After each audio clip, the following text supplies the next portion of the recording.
So here is the scenario of the 60-year-old male patient complains of low back pain which has intensified over the past 3 weeks. He had experienced some fever at the onset of the pain and he was treated for acute pyelonephritis about 4 months ago. Physical examination shows tenderness over the L2 and L3 vertebra and paraspinal muscle spasm. Laboratory data show an ESR of 80 mm per hour and elevated C-reactive protein. Which of the following statements are correct? Option A, hematogenous osteomyelitis rarely involves the vertebra in adults. Option B, the most likely initial focus of infection was soft tissue.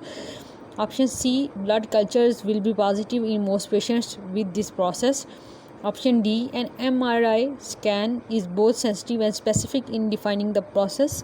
And then option E, surgery will be necessary if the patient has osteomyelitis. So here in this scenario the answer will be D, option D.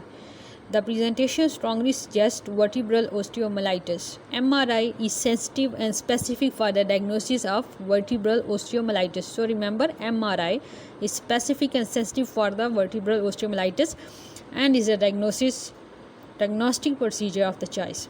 MRI will reveal the extent of contiguous disc and the soft tissue involvement and will help in the assessment for pending neurological compromise. The vertebrae are a common site for hematogenous osteomyelitis. Prior UTI is often the primary mechanism for bacteremia and vertebral seeding. Blood cultures at the time of presentation are positive in less than half of all cases. The treatment requires 6 to 8 weeks of antibiotics in this case, but surgery is rarely required for the cure.